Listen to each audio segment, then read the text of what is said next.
Welcome to the Zandbergen Report, where wealth strategies and investment wisdom collide, featuring your distinguished host and certified financial planner, Bart Zandbergen. Welcome to the Zandbergen Report, a showcase for wealth strategies and investment wisdom that's essential for our revolving world. Today, Paul, it's not wealth strategies. It's something wealthier than that. It's the wealth of the soul. Wealth of the soul. I like that. Very, very good. And it may, actually, we could even call it wisdom of the soul. Yeah, I like Maybe that wisdom too. by the end. Well, everybody, we're so excited to be here. We have a full house, and today is our annual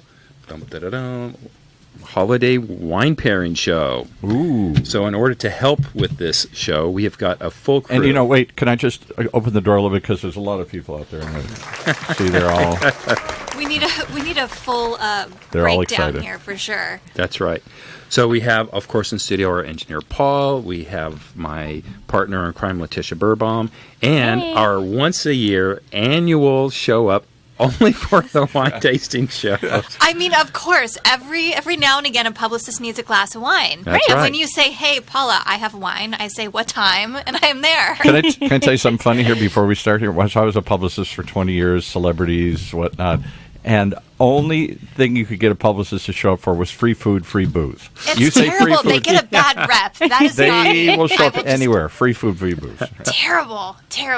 That's old generation. This is new generation, Paul. New generation. When the movie studios wanted you to get to come out, it was free booze and free food. Sterling we showed up. PR does things differently. Okay, all right. However, I will never miss this annual wine tasting. Will not happen.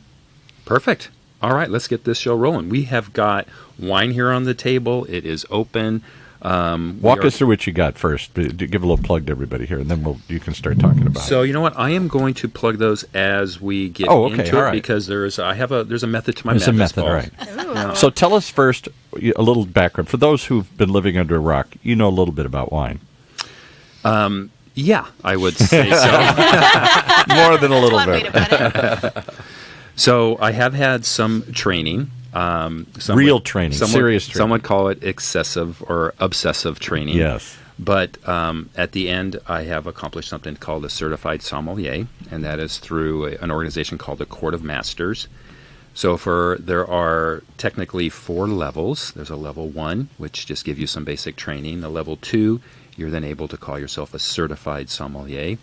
And then there's levels 3 and 4, an advanced, and then a master, which if anyone has seen the documentary called Somm, S-O-M-M, it actually tracks a number of individuals on their path to becoming master sommeliers, of which the current count, I think, is 199 in the entire That's what I world. said, 200, Oh my yeah. gosh. In the entire Wow, world. that's neat. So Yeah. why is this so hard, even at a certified level, to get certified? What is so... This isn't just a weekend course you take somewhere here.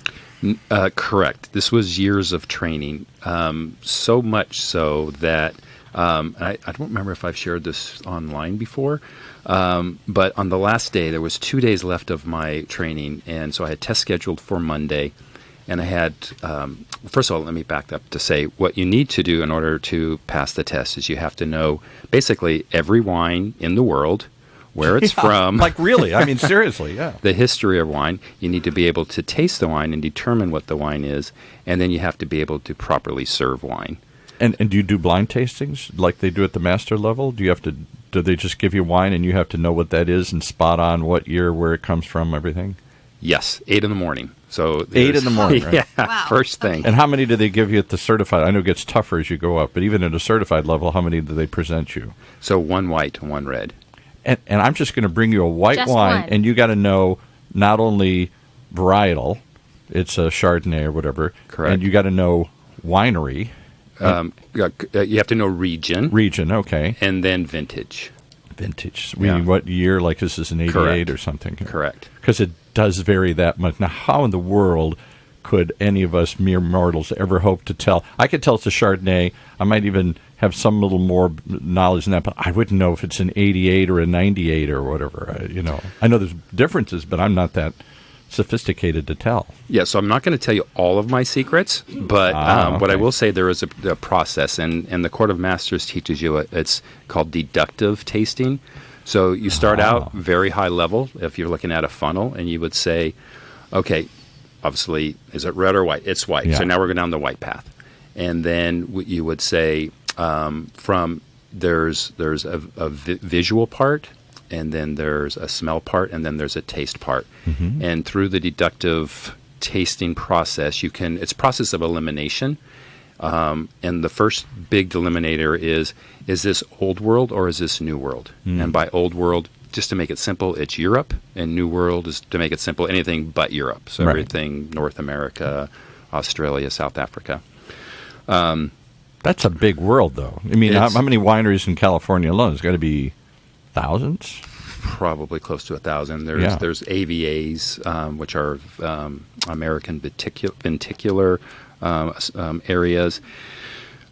So yeah, there was a lot.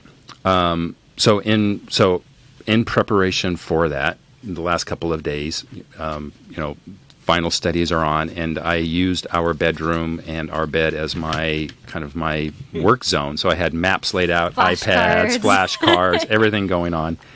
And this is slightly embarrassing, but also very funny. Well, at least it was funny for me, not so much for my wife. As she came in, 4 o'clock on Sunday afternoon, my test was the next morning, and she had like tears running down her eyes. And I'm like, honey, what's wrong? And now, remember, I'd been up since like 5 in the morning, and I'd been studying since. And she said, are you having an affair? Because only that could explain this kind of obsession. Yeah, this behavior. Yeah. So I said, can I get back to you tomorrow after? Can we argue tomorrow after I... Current affair is with studying. Yeah. Outside of that, no. So then wake up the next morning. This particular, once a year, they hold it at the Montage in Laguna Beach, which is near where we live. And one of the things that I never do in test taking is I stop studying around 6 o'clock the night before, and I don't do anything more. It's time to relax and just let everything sink in. Right. So that morning, I had decided, I wasn't studying, but I was going to do one last run on wine service. Now, this is from a guy who his entire life has never worked in the service industry. Have you ever been a waiter? No waiter, no bar, no host, no nothing. But I had practice knowing that this was part of the test. Which is how to present it and how to pour it and how to carry it, how to open it. And how to open, pour, communicate, answer questions, serve on the right side properly. So I had the glasses on the tray. First thing I did was knock one glass over, which knocked over every glass and bottle and preparation. So Tina was great to say, okay, you got that out of your system. You're good now. So there you that's go. So good. Yeah, which was. So that was a grueling, it's an all day. The 8 o'clock is the wine tasting. And then you go from there, small break, and then you go into, it's about 200 questions.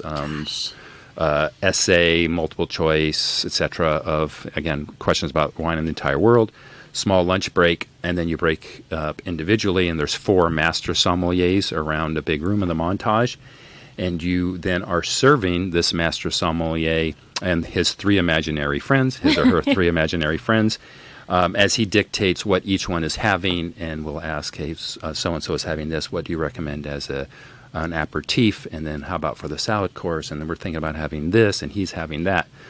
All while you're trying to properly open a wine in front of a master sommelier, which is no pressure. No pressure. And so what's the pass rate? Pretty low. It's about 19%, actually. 1 out of 5. 1 out of 5 passes assessed after all that. Yeah. So that was a day of celebration to have that beyond. And then when I actually... Where's the confetti, Paul? You have all these great sounds. Sparklers. What do you think of that, folks? They're still excited out there, yeah. And about a week later, just to kind of finish up, and I'm going to leave Tina alone, I thought, honey, you know what? I've kind of been thinking about maybe doing the advanced sommelier. No. Really? She slapped you upside the head, yeah. Right. I'm just going to leave it at that. And I think you should just enjoy this one. Yeah, I'm clearly not an advanced sommelier at this point. But just to kind of finish up on the training, because sometimes there is some confusion. That's the most, I think, popular or most well-known is the certified sommelier. But the other courses I was taking concurrently, one, because I'm obsessive compulsive, and 2, because they were actually really good training to get to my ultimate goal, which was a certified sommelier. One is called the WSET, or Wine Spirits Education Trust. What's that? It's located in London, England, and it's a foundation or a university that teaches not only wine but spirits and all sorts of alcohol history. Did you go there? So take the courses? sadly, I didn't have to go to London. That would have been Sadly. nice.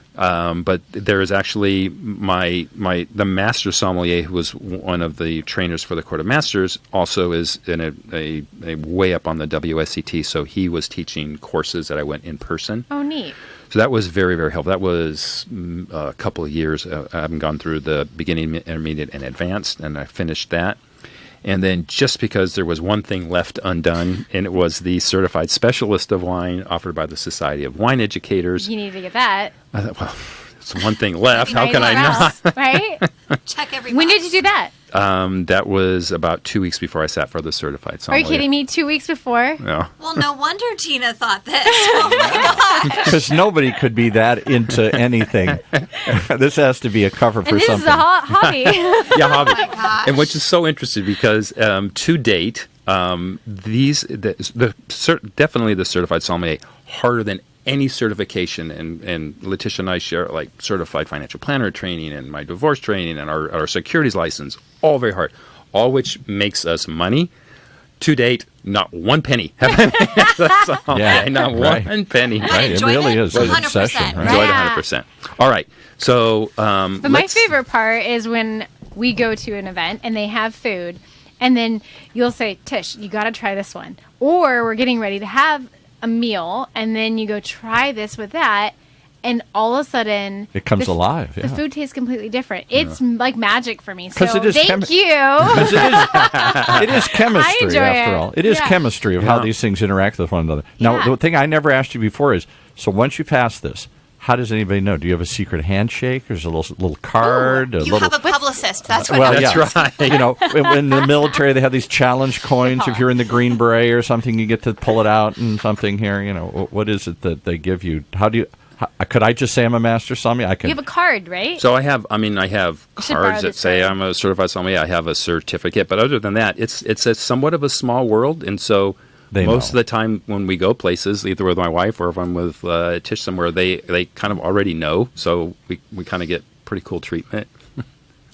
That's so fun. So if this career doesn't work out, eventually you can just become a wine master here and travel the world. And Yeah, 27 years of it. Yeah, the financial advisor thing doesn't work out. I've He's got. not leaving anytime soon, Paul. So don't get too excited. I enjoy this being his side hobby. that's right. All right, so what So I'm start pouring, us off here. Yeah, what I'm pouring now, and there's a reason I'm pouring this now. Not only is it would be nice for the holidays, but as my master sommelier told me, this happens to be a Riesling, a dry Riesling, Okay, I'm going to hold it to the camera so you guys can take a look. and it happens to be from the Santa Ynez Valley in California. The winemaker is Fess Parker. But a Riesling is what you drink during the day while you're thinking about what you're going to have for dinner, for During the wine for day. dinner. So it's your thinking wine. This is your your thinking Got wine. it. Okay, I really Thinking like that. I wine. think I might need this in the office when I need to think extra. All right, so Yeah, give I us think I need give us thinking the little wine. rundown. First of all, you Thinking didn't wine. hold it by the base like so many wine snobs do. Well, here. I'm not. Oh, Some people the hold it at the glass. base, and then I can't show it on. Do you don't do that? Do you grab it by the stem and do yeah, all I Bart, think show us it's- how do we hold the glass? It's, so the basic thing is you don't, especially white wine, you don't want to hold it by the glass for anyone who's watching, because that will change the temperature of the wine. Obviously, your body's warmer than a chilled heats white it wine. up ever so little, right? Can we also talk about the glasses for a second before you go into Oh, the wow. wine? Yeah, Because that's I learned something from you, and I thought that was so fantastic Each wine has a glass, really. on the glasses. No, but can you share a little bit about? Yeah, I came Glass? so close to bringing varietal specific glasses today, but I thought you and would. Of course, Tish would call you out. I came this close, but for two reasons. One, I'm like, they're really going to think I've completely lost mine. So No. that was one no, reason. That's one reason I You're did it. very thorough. And the second is I just only had so many shoulders and bags. I didn't have True. for four Yeah, glasses. So yeah. Yeah.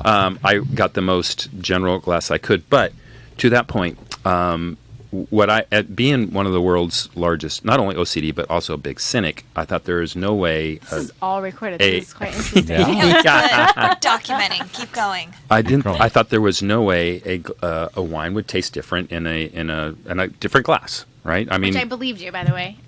and so I have done now to date 4 different blindfolded tastings with varietal specific, and every single time the wine tastes better in a glass that's specifically made for that varietal. And why? Because it focuses it focuses the fragrance, or it allows it to breathe more or less, or whatever, get more or less air. Yeah, pretty much all of the above.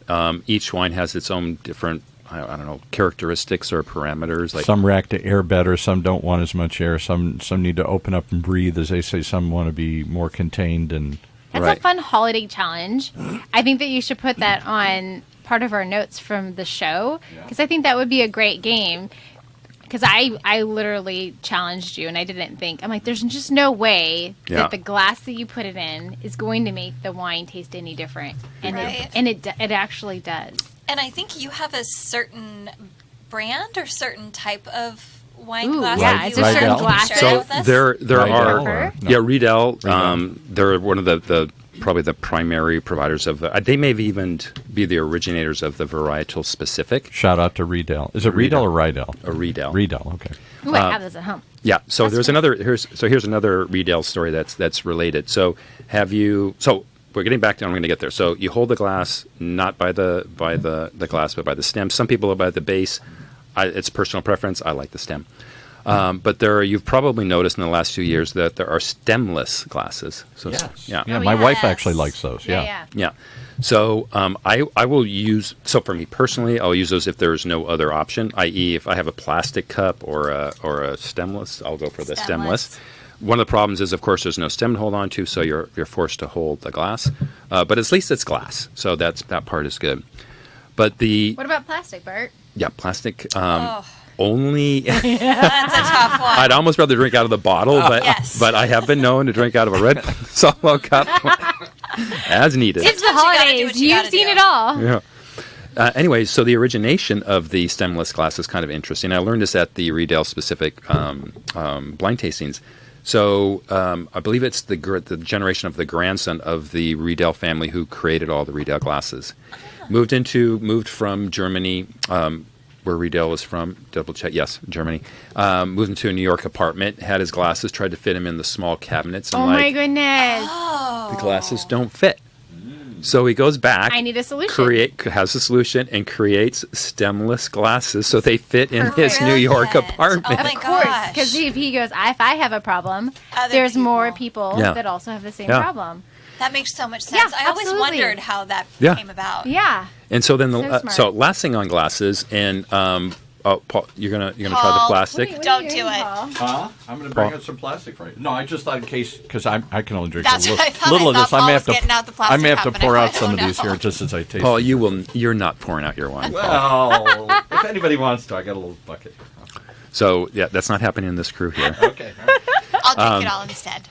So the last thing on sparkling wine or champagne, I don't know if you've noticed, but there has been a trend to go away from the tall flutes to a more not quite like the glass we have here, which most people won't be able to see, but these are full glasses, but more like a white wine glass. Again, for the same reasons you said, Paul, it's less for the ambiance and for the visual of the bubbles going up and down, but more for the air inside. Let's talk about one other thing here. And big argument I always have at holidays: open up the wine, let it breathe. No, just grab it out of the fridge or just yank it and pour it here. Most people just want to pour it, and it's like you opened them before the show opened. Yeah, started. Got to. So I almost without exception will open wine. If I can, an hour or so. An hour. Oh, wow. Now, so what's a good time frame rule of thumb? An hour? So again, we'll go to varietal. We go to how old the wine is. So whites you can open pretty much right before.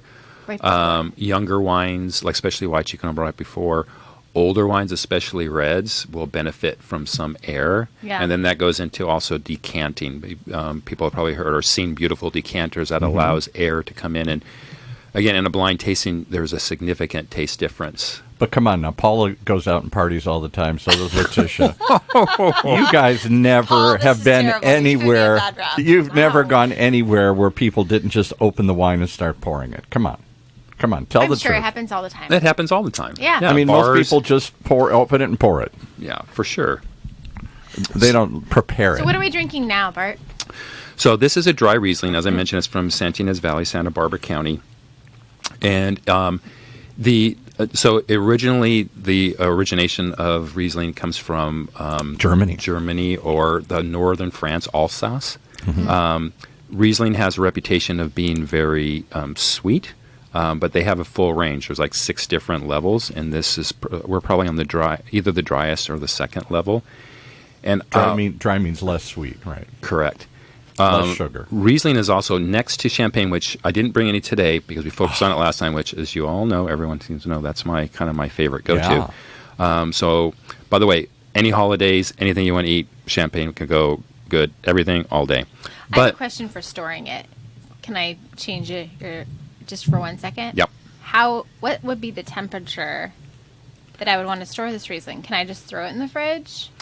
Can I put it on ice? Yeah, there's some controversy on that. I like my white wines on the cooler side, so I do put them in the regular refrigerator. So I'm getting them down in the 50s, probably. 50s. So it's crisp. Yeah, but truly to get the full crisper, then would make a crisper flavor to it, or they're like an apple almost, yeah. Well, this you'll find with this, you're tasting a little pear, a little bit of apple, more green apple. But the correct temperature is about 65 degrees for white wine to get the full flavor. Because if you chill it too much, then it closes it up like a flower. It doesn't have the same aroma and fragrance and stuff, right? Correct. So we've talked about Fess Parker before, and so I'm just wondering, is there something specific you love about Fess Parker in general? We got to get Paul a little closer to the mic. Yeah. Hold on here. And why my Fess Parker question. So I was just wondering if there's something that Bart loves about Fess Parker as a winery and how they produce their wines. Sure. And while you're doing that, I have a second question, because I was going to ask the same thing. Fess Parker is kind of it's not a super high premium brand, although he's well known in the area, and I think, as you obviously agree, it's more of a.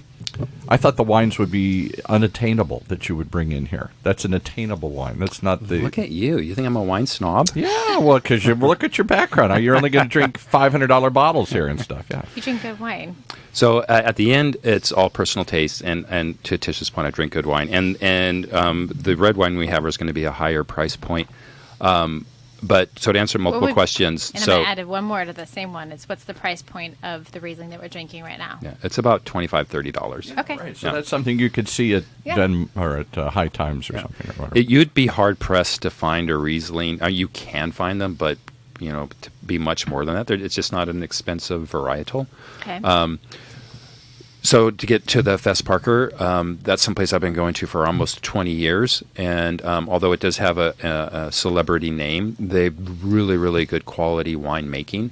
And they focus on areas and the varietals that are near and dear to me, which are more the Burgundy style, which are typically Chardonnay, Pinot Noir. That's kind of their flagship. They also do a great Syrah. Now, that happens to be all in the area. I happen to have another wine. The next wine we're having is from the same area, a different winery. Can I give you a shocking thing? I'm going to test. This was done to me early in our show today. I forget how quickly we forget these TV stars, these movie stars. Fess Parker, I grew up with. Bart probably grew up with. I'm a little older, so I remembered the shows that he was on. I'll bet these two young ladies couldn't even tell you what Fess Parker's claim to fame was. I would love to have an answer for that, and I don't, but I would love to hear it, Paul. Come on, I'm just give shocked. it to me. Well, he was Daniel Boone on TV for a million years, the TV series, and before that he played Davy Crockett in all the Disney Davy stuff. Crockett. Davy So, and Crockett. he passed just a few years ago. He would be at the winery, lovely Really? gentleman, in his older days. How neat. Oh, that has Signing hanging autographs, out. so great. But his son and grandchildren are the winemakers, and hey, what the heck? Maintaining He was legacy. able to, they do a great job, and their winery is beautiful. So there's a lot of wonderful things about it.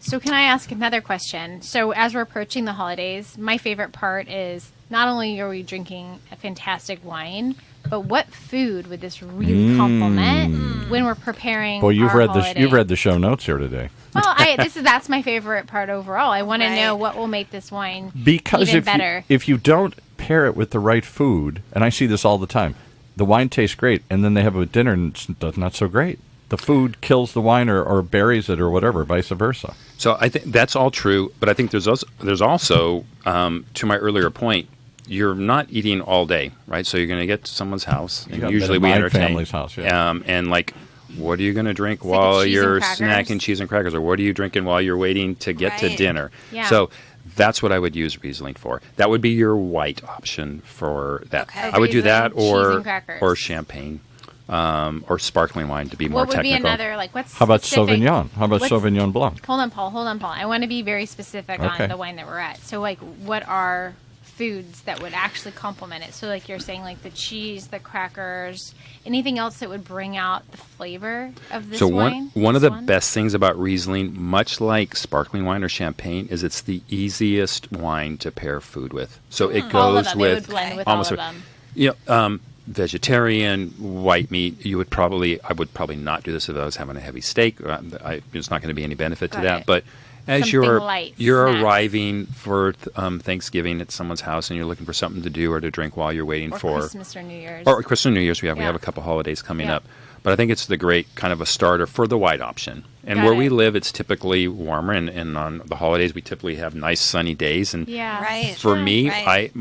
some of my wine choices are based on what the weather is, and if it's Oh, warm interesting. outside, It's cool, crisp, and it's Yeah, refreshing. I never heard that I can before. see why Yeah. you factor that in. That makes sense. Oh, that makes sense. Yeah. because it's cooler and Now, how about some of the other traditional kind of everyday, the Sauvignon Blancs or Viognier or something? You going to pour some of those today, or are those just similar kinds of starter styles? He's So ready tho- for the next one. yeah, he's ready. He's like, hey, He when's is. the He's next like, wine okay. coming? Move this along here.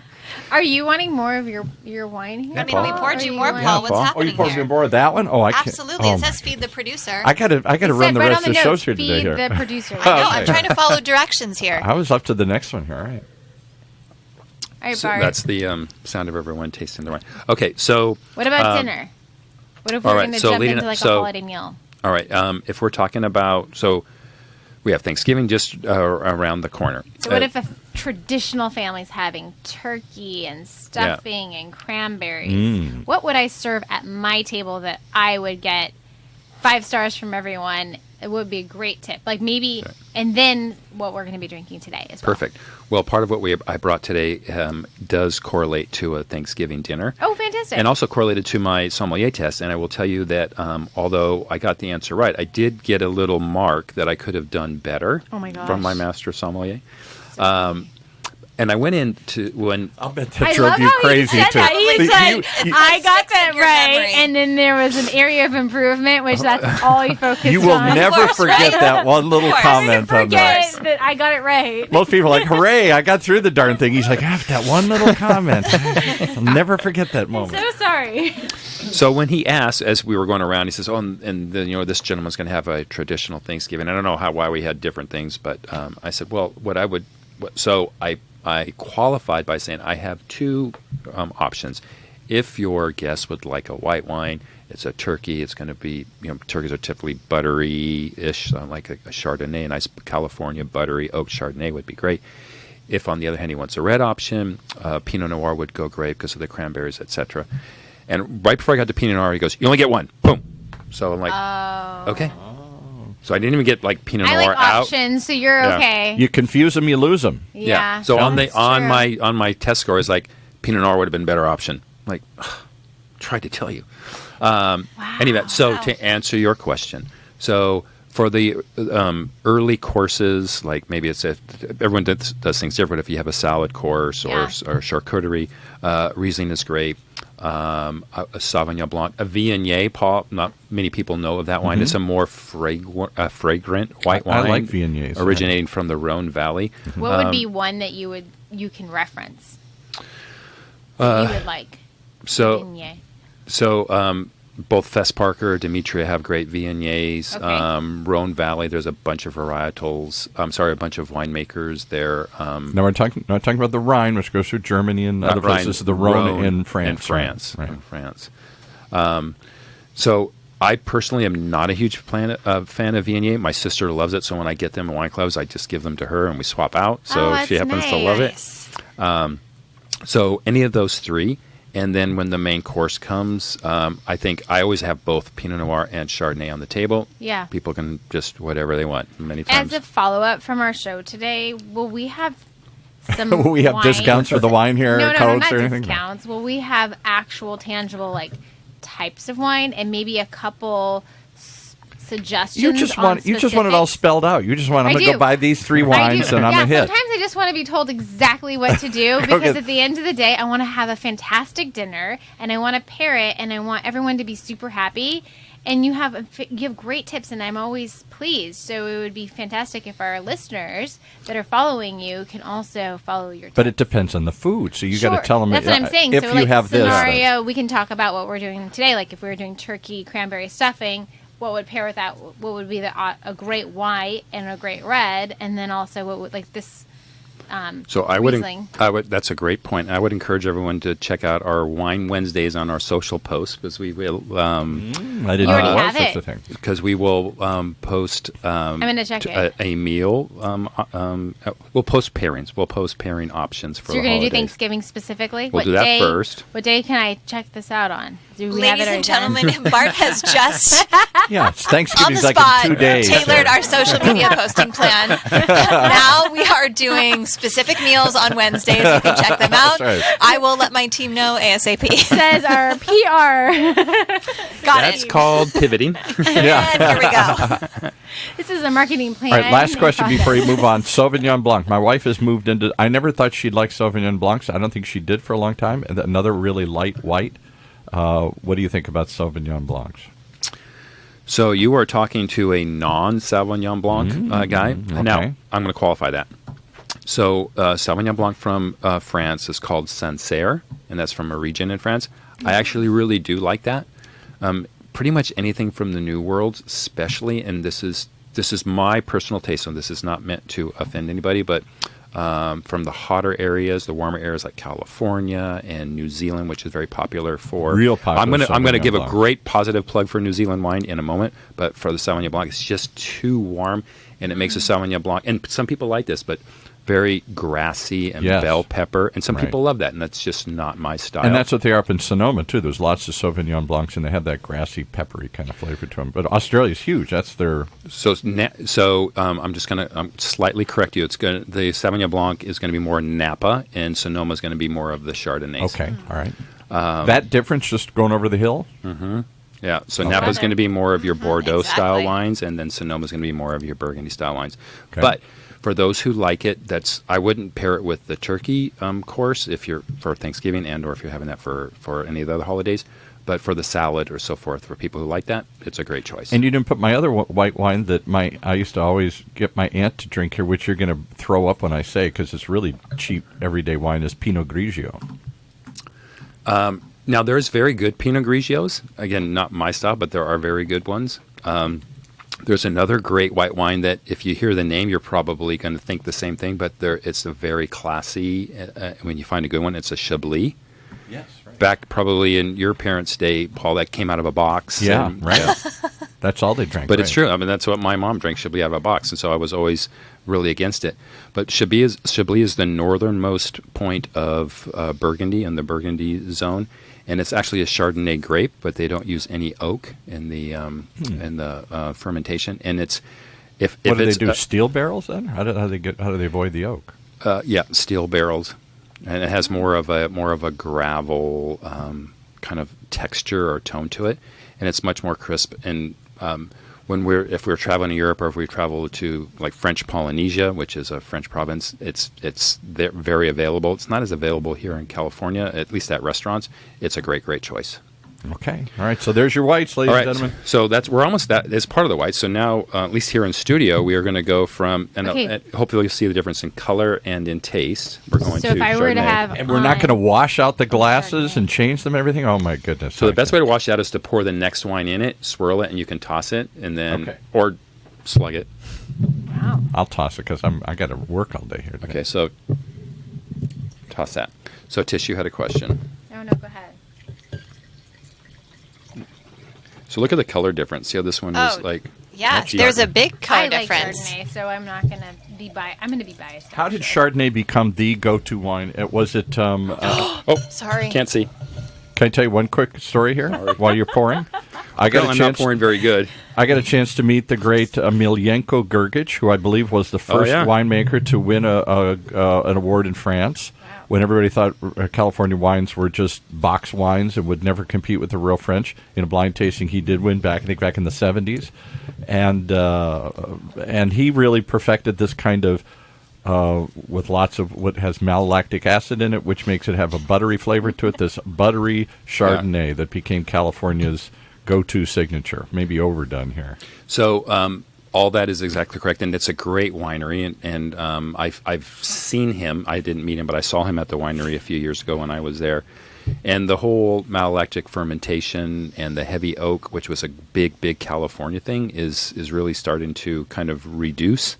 I think he sort of did it like everybody was, just threw it in there, and that's a California wine. And that became the signature California wine, maybe because it was the first to win awards. But heavy oak, heavy malolactic, buttery Chardonnays. Oh my goodness, there's millions of them. And in what we're drinking now, it does have some, I would say, some butter-esque texture to it, but certainly not heavily. Oh, so wow. this is... Well, this has a lot of butter. I feel like I'm eating buttered popcorn here. Yeah. Oh, wow. Oh, it's not that bad. But I mean, it's from the last one. Compared to a Riesling, yeah right. Sure, so this is a Chardonnay. 2017 Chardonnay by Demetria. Demetria. Tell us which about is this wine. also, it's a beautiful winery in the San Ynez, a wonderful view, a great place if you're visiting to have, bring a picnic. They're very accommodating there. Mm-hmm. And then very similar wines to the Fess Parker, but they actually are doing more in the Rhone as well. Can Chardonnay grow anywhere? Because they do grow it everywhere in California, or is it better grown in certain types of climates? It's going to be more in the cooler, so it is grown in San Ynez. It's less grown in Paso Robles, less grown in Napa, more grown in Sonoma, so a little closer to the ocean.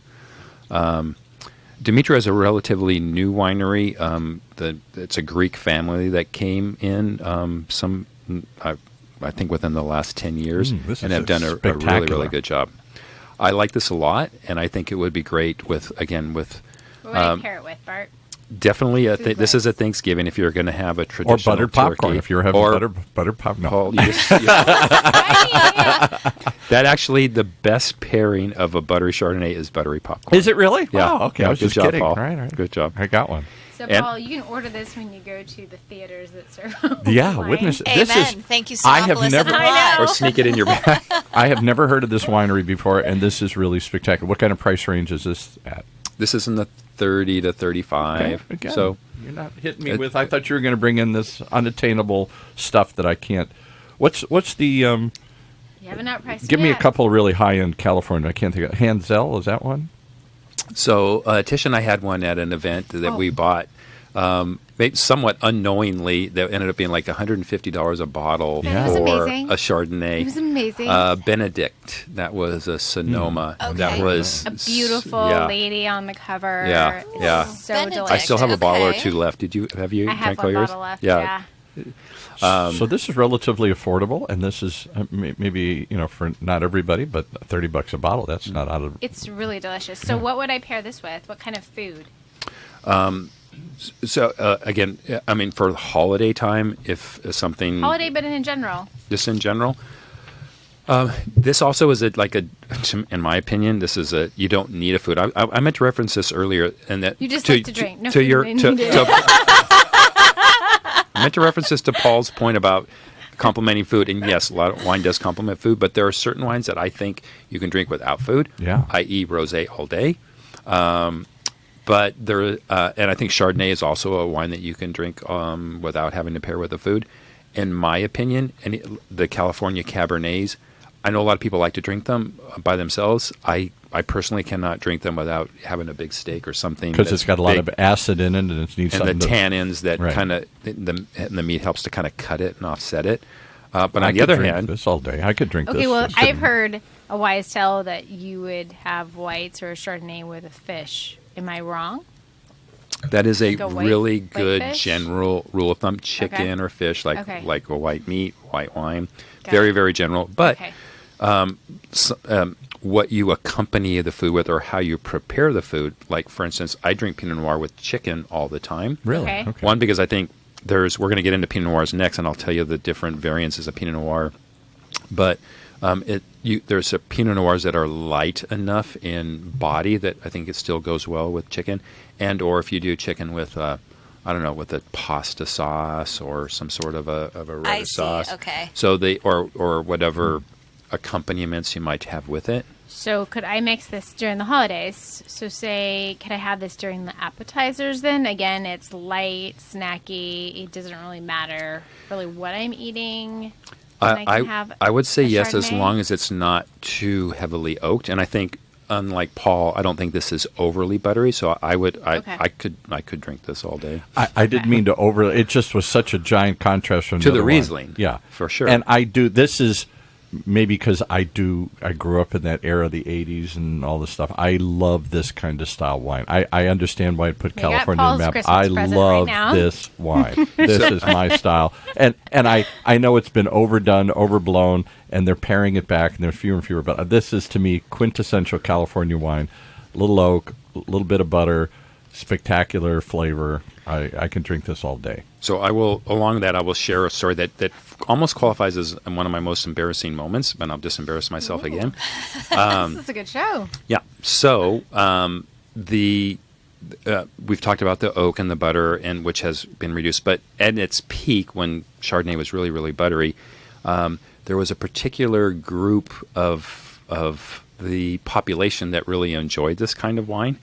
And this is a term that I did not create, but my master sommelier, and I actually announced this term while we were doing a client wine dinner, and I didn't realize how many people actually loved the wine, but the term referenced really heavily oaked, buttery Chardonnay, and he said, well, the people who like that they call it cougar crack.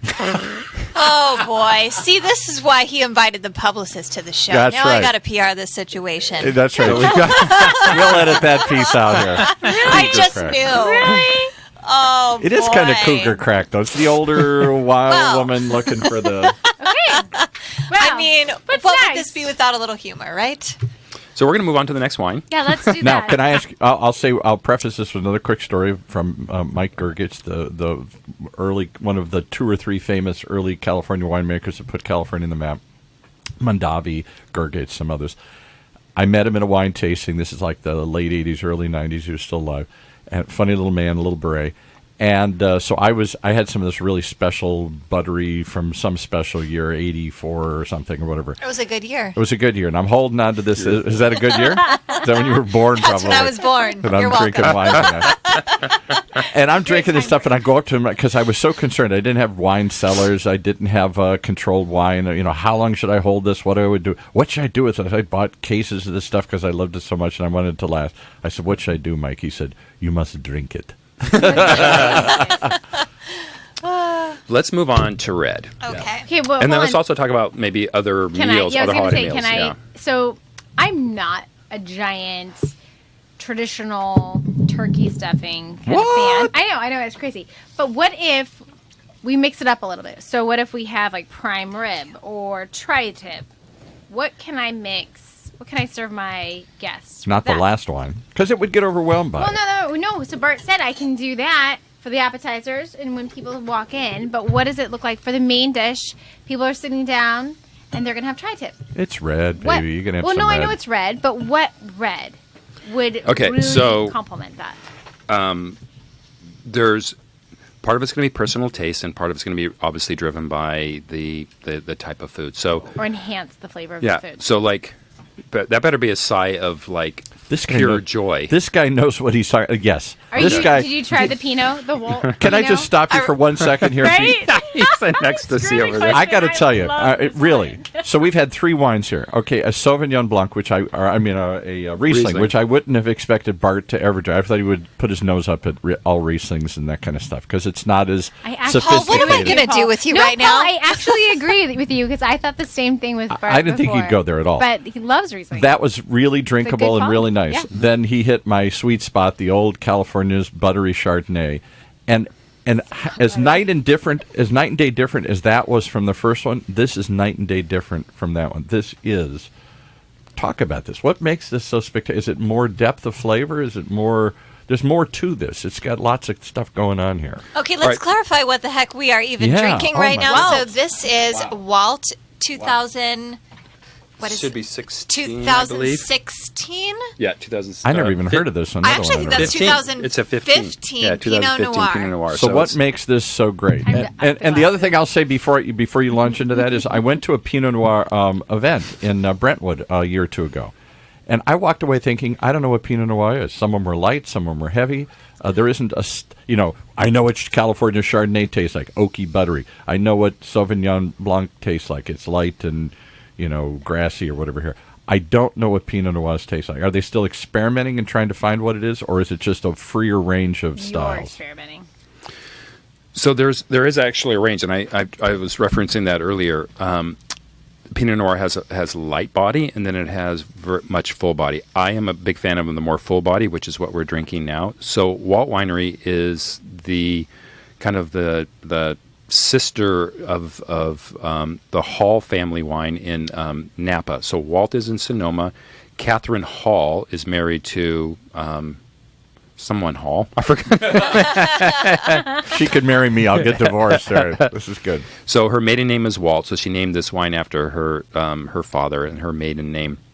So this is the wine they made that comes out of, this particular one's out of Gap's Crown, which is an amazing area for Pinot Noir. So pretty much any... Gap's Crown? Where's that? I've never even heard That's of it. One of the AVAs, one of the wine areas in Sonoma. AVAs. Yeah, American Viticular which areas. Just to break it down real quickly, the powers that be have broken down, and this is an area because of the soil, because of the climate, because of everything. It grows a tendency. Wines have a certain style or a certain flavor profile that comes out of all this, right? Right. So there's particular areas that have the more heavy, full body, which is what I really, really like, which is what this is. Other brands that I like are wineries. So Walt is amazing. Costa Brown is great, which is in the same area. Patinay, which Jim Fox is an ex-pro hockey player. He is kind of the brainchild behind it, but it's the same area, so the wine is coming out very, very similar. You may have changed my mind because I've tried to like Pinot Noirs for years, and they're all over the place, and I have not found one I like. This may be the first one I've ever really liked. Until today. Yeah. So You've blown Paul's mind. You blow my mind. Mind blown. One. I feel like Mind that. blown. We need like a cheer. Yeah, where's the confetti and Paul. glitter again? What's We happening need something here? Woo! Okay, there we go. Blew my mind. So, and I'll tell you something that's kind of blown my mind. And I promised that I would come back to New Zealand, which is I know is a beautiful place. Tina and I and Tehan are going to go there in about a year to go visit. They're most known for their Sauvignon Blanc, which I've already discussed.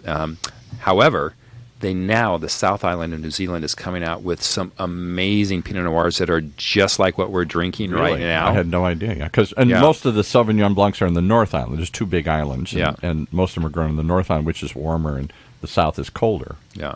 More Pinot Noir, if you've, for anyone who has seen the movie Sideways, there's a whole big thing. Oh, yeah. And we're going to get back, Tisha, I'm going to go circle back because Merlot is an amazing wine, and it's going to answer your question here in a moment. Food, yeah. Yeah, but Pinot Noir was a big thing in the movie. What can I say? So anyway. Amen. Enough said. All right. I like wine. So we've talked about the kind of the different bodies. So when it comes to Pinot Noir, there's particular regions like Gap's Crown, Sonoma. Pretty much anything in Sonoma is going to be more full-bodied.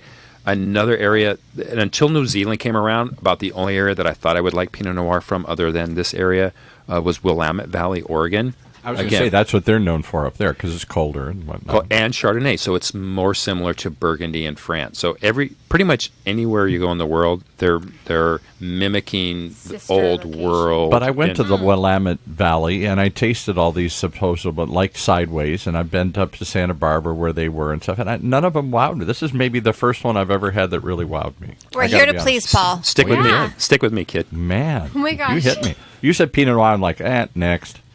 All right, so let's switch gears a little bit. So, Tish, you asked the question, hey, what if I can do something less traditional, or maybe it's another holiday, we're going to do some like heavy red meat. I just want a nice dinner. Let's talk about if it was a prime rib or tri-tip. So you definitely want to go with more full body. I mentioned earlier that I wouldn't drink a Cab just by itself, but Cabernet Sauvignon with a big red meat like that would be amazing. What would be one? like one specific that you think? I know your taste that you think it would be fantastic. Yeah. So one of my favorites is from a California wine is Groth, Groth. Okay. Oh, yes. They Is make there a great a specific year? Yeah. I mean, if you want to drink one this year, you want to go at least back to probably 2015 or older. Okay. Yeah. And is And it that true way that it's- reds have to, you got to hold them a while to really have a mature, whites are mature quicker? That's exactly where I was going. Is Yes, maturing. that is true. There is depending on where the wine is from, your old world wines will last typically much longer than the Californians. I'm not exactly sure the reasons why, but I mean, there's European wines that could 30, 40 years old that are still drinking well right now. Isn't that the tannins, though? The tannins sort of wear off over time. And I was going to ask one more question on that. Is there a duration of time that, say there's a special wine that I love, love, love, and then I just keep it?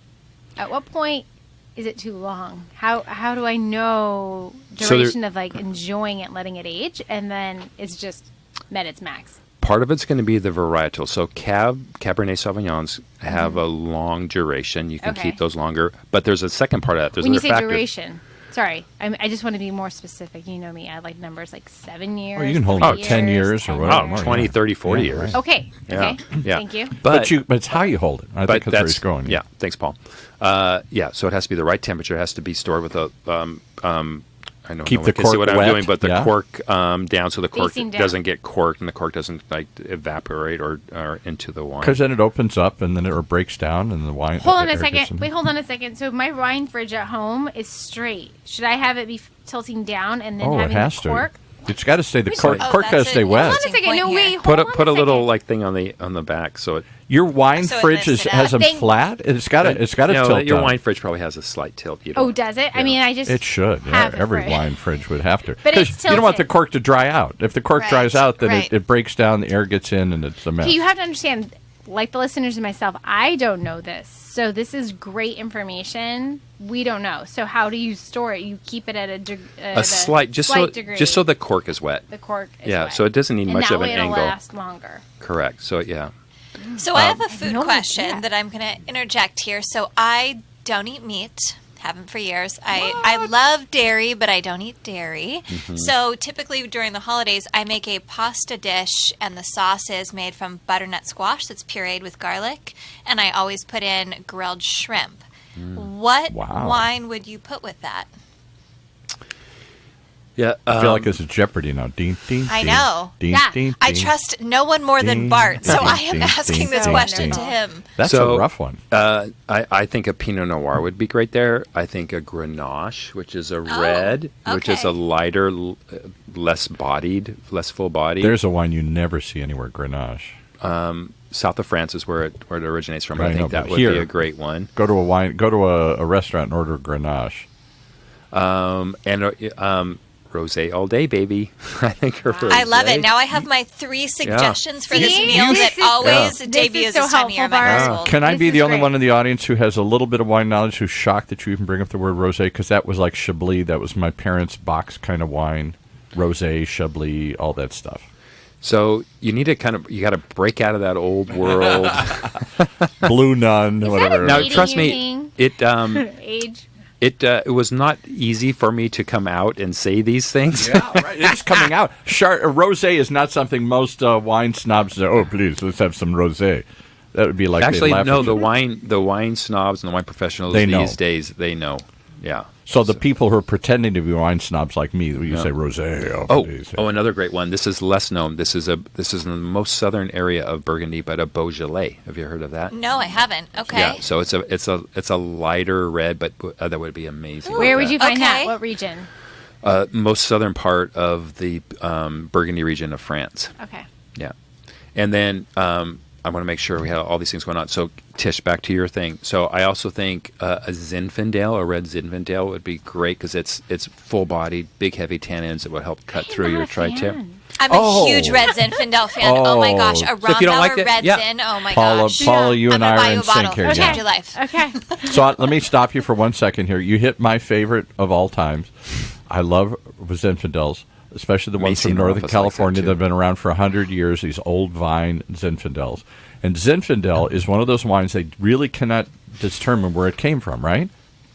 Zinfandel The best Miljenko Grgic would tell me was that it's somewhere from what used to be called Yugoslavia. I forgot what, as it's all broken up, what part of Yugoslavia it's from. But is that correct? Zinfandel, as they've tried to chase it back, it appeared as a vine. It was given a name. Prohibition wiped out most of this stuff. They long since lost where this stuff came from. But as they've genetically tested it, Zinfandel seems to go back, at least according to Miljenko Grgic, somewhere in the Balkans. So there's also something called Primitivo. Yes, right. Genetically, they're probably all related somehow, somewhere. Paso Robles here in California is a big producer of Zinfandel, and Los Olivos, Santa Ynez. Up in the north, around the Gold Country and around where the original gold strikes were, up in Northern California. Yeah. Okay. All right. The last, Tish. Hey, how are we doing on time, Paul? I'm open. We'll stay here all day if you want to stay here. I have a show at 4, so you can go 2 hours if you want to go here today. All right. So hopefully people are still hanging in there. We probably lost super everyone. Interesting though, because I think these are great takeaways. No matter what level you are with exposure. I so wine. appreciate your knowledge and your willingness to come in here. We normally do a half-hour show. We're up to an hour. You take whatever you want here. This is a great time. All right. So there's another wine that I want to make sure gets the proper credit for the right time. And that is Merlot. Yes. So Merlot, ever since the movie... Way to go, Tish. I'm proud of you. Let's just get a round of applause for Letitia Berbaum right now. That's one I got to go more. All right, so Merlot was a great wine until it... Good. From a PR standpoint, it wasn't when the movie Sideways came out. Mm-hmm. So there's a movie, and then there was a book. So... For those who have seen the movie, they know, and I forgot the lead character's name, but he said, "No way, I'm never doing Merlot," and he hates Merlot. And so the country or the world took that as Merlot is a bad wine. Merlot is not a bad wine. It comes from Bordeaux. It's an amazing wine. If you read the book, the reason he doesn't like Merlot is because his ex-wife that left him loved Merlot. Oh, that's it. So always a woman. Ain't it the truth? Ain't it the truth? So I am a huge fan. I will go for a Merlot over a Cabernet Sauvignon any day, hands down, whenever. Over a Cabernet Sauvignon? Yeah, I have seen you choose Merlot. Which is the classic? Yeah. Over a What's your favorite Merlot?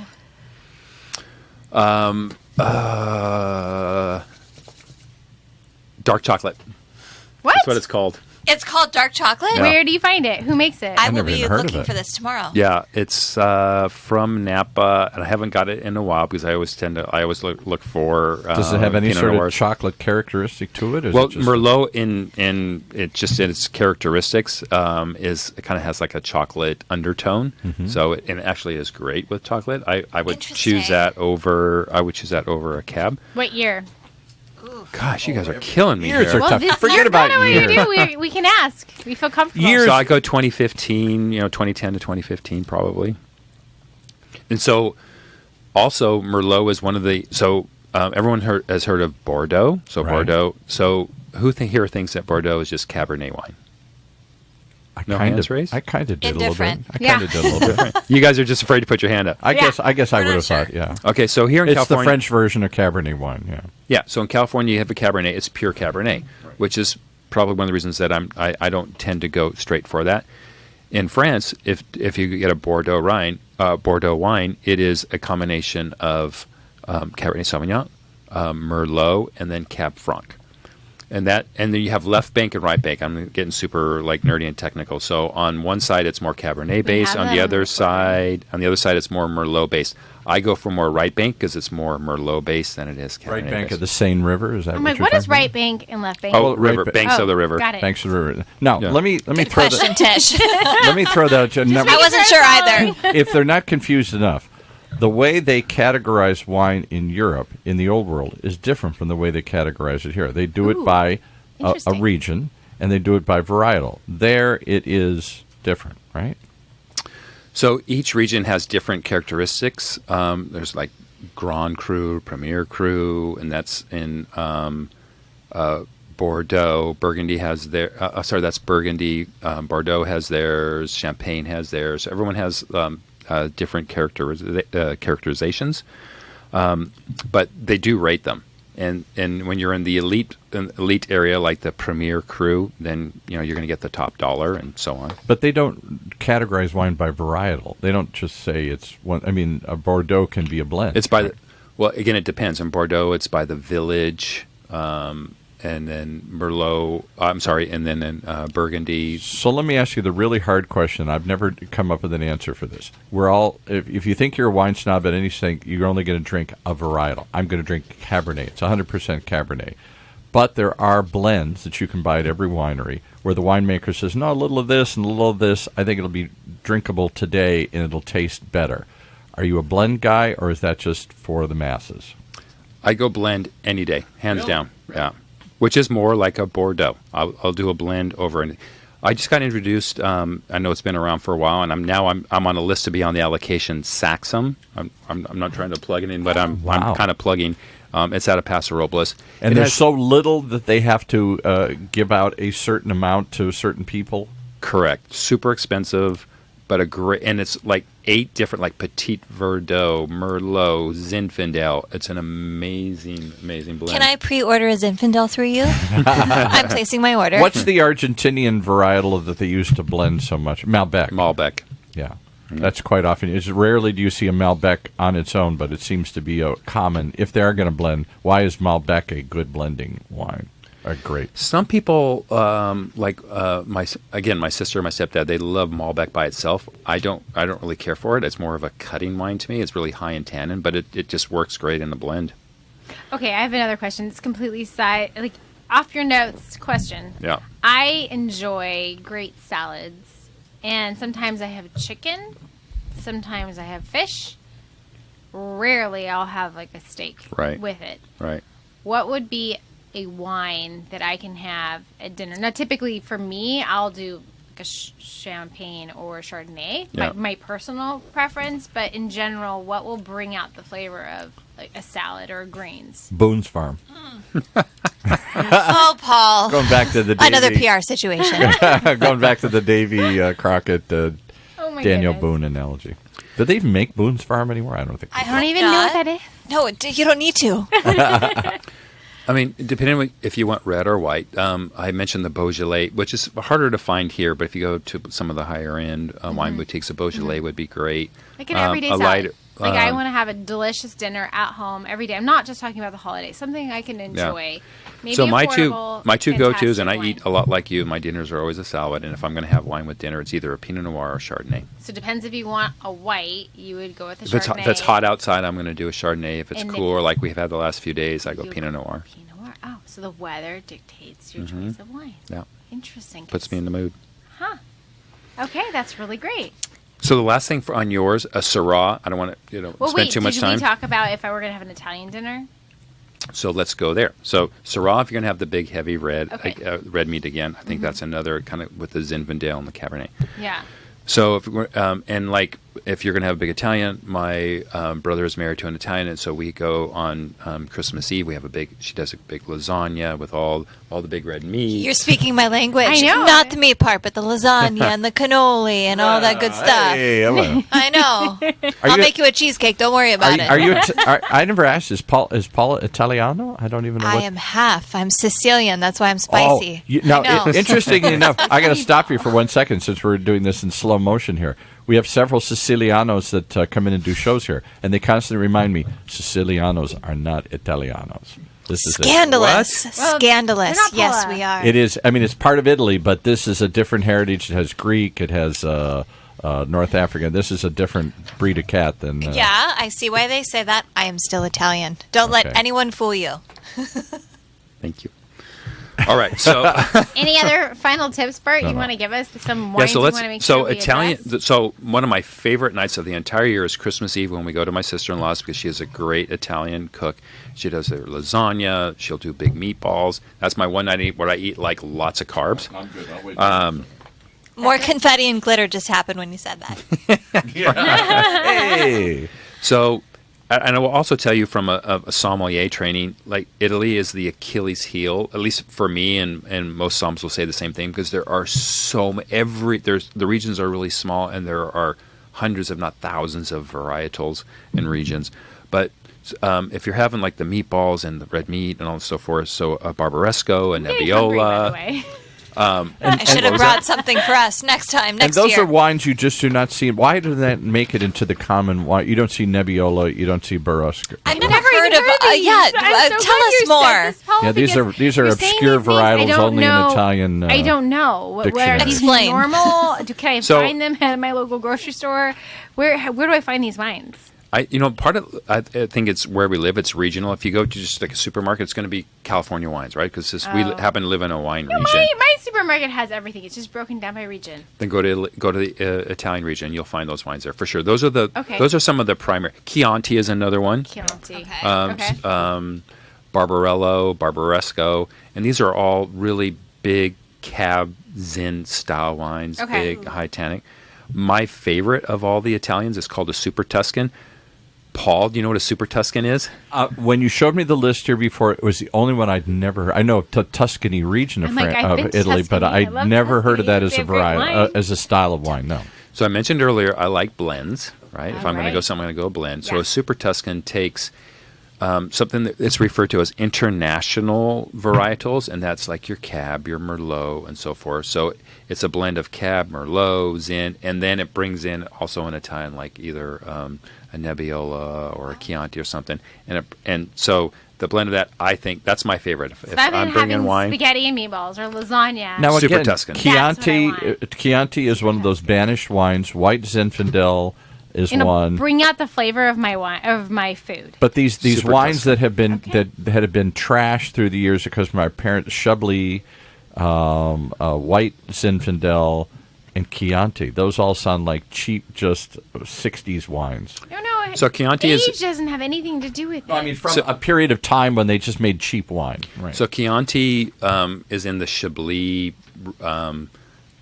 era where there was a bad marketing of it. Right. But the Chianti wine is amazing, and if you get a pure Chianti, it's fantastic. I would never even try one because I would think it's just cheap wine, right? Because So that it's was so the interesting. image I had. That's what I enjoy being around. Yeah, that's what I Bart, enjoy. when I go to places, because I'm always surprised, because it doesn't necessarily mean you have to get the most expensive Right. wine to pick great flavoring and pairing, because I That's am the truth. Yeah, that really I is am the the truth. person at the grocery store or wherever I'm shopping, and I will look up the points, and I will say which will match. You sound like me. the That's what maximum I do. amount of points. Do you know how many texts I get from her? Like, hey, should I get this wine for my dinner tonight? It's It is 93 true, 'cause versus I wanna be 94 able to have- points. Yeah. And I love having wine that complements the meal. And it doesn't mean it just has to be natural and people enjoy and they're having a great time and it's just effortless. And so if you have a great wine that pairs with it,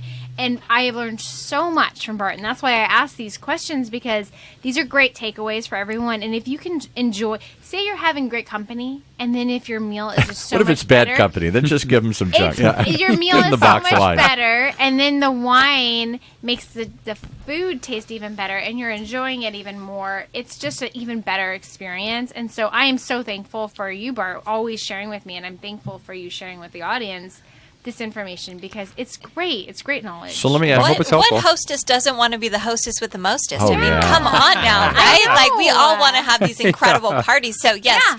we're all ears, Bart. Whatever you'd like to share. And so Yes. let me ask you the hard question, because this is what I hear a lot when people. I have a little bit of interest in wine. I know a little bit about it. I never went and studied it like Bart did.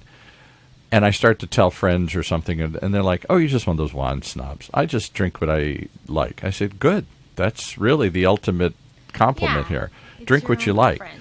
And then experiment and expand your horizons. You know, I once upon a time when I was a kid in the Midwest, I ate Kraft cheese. That's all I thought was cheese flavor. Then I learned there's a million types of cheese out there, and it expanded my mind. What do you tell people who say at the end of this is too snobby, too sophisticated, too much work, too much effort? No, I don't think any of the things he said are too snobby. No, We're he's just done talking it. about I'm not saying the way he's done it, but Yeah. wine in general has a connotation too sophisticated, too complicated, too difficult.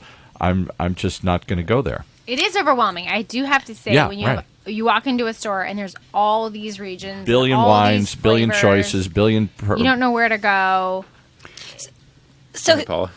So here's what I was going to say before the expert chimed in is put the ego aside and ask questions, which is what we're doing today. We're asking somebody who knows. Don't be afraid to ask a question. And most of these wine, even like Vaughn's Pavilions, they have like sommeliers or like wine experts walking around. This is their life. This is what they love to do, and just ask them.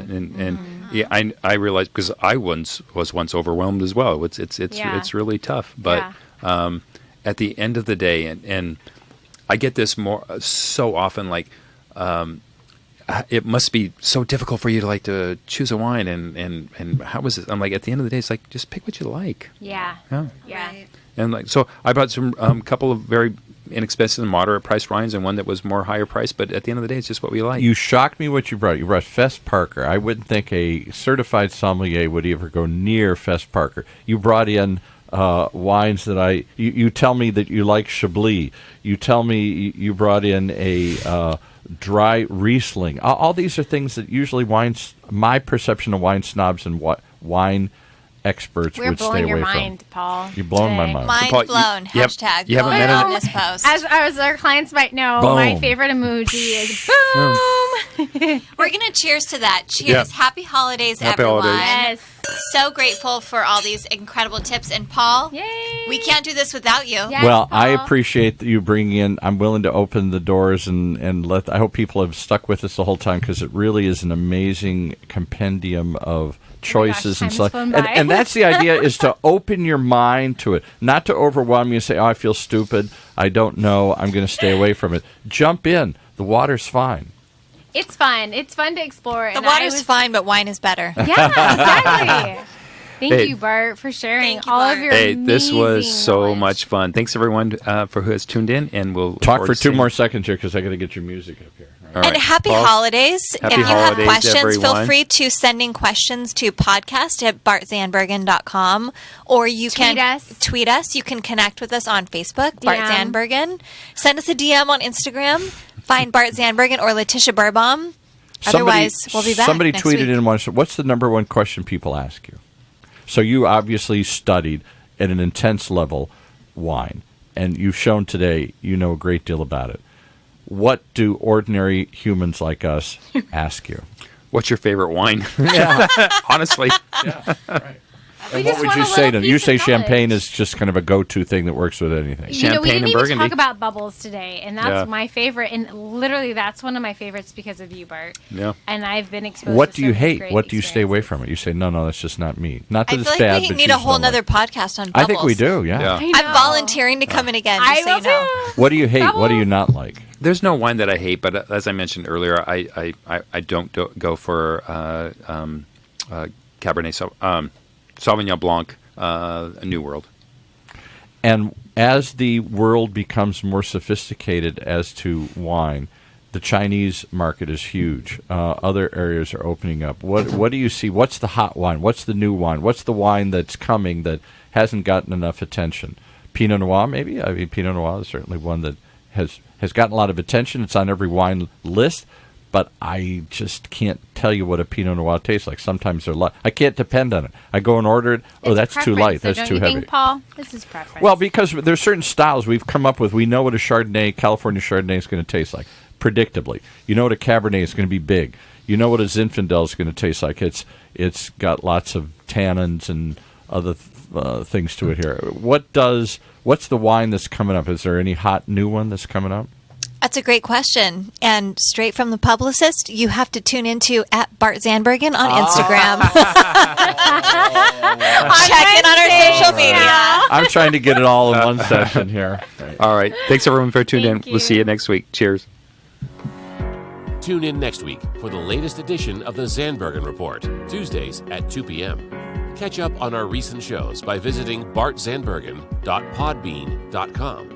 The Zandbergen Report is also available on iTunes, iHeartRadio, and Spotify. Interested in being a featured guest on our show or have a question you'd like to hear us answer? Email podcast@bartzandbergen.com. Bart A. Zandbergen, CFP, and Letitia Berbaum, AIF, are registered investment advisors with Optivest Inc. and registered representatives with Gramercy Securities Inc., member FINRA and SIPC. Investment advisory services are offered by Optivist Inc. under SEC registration.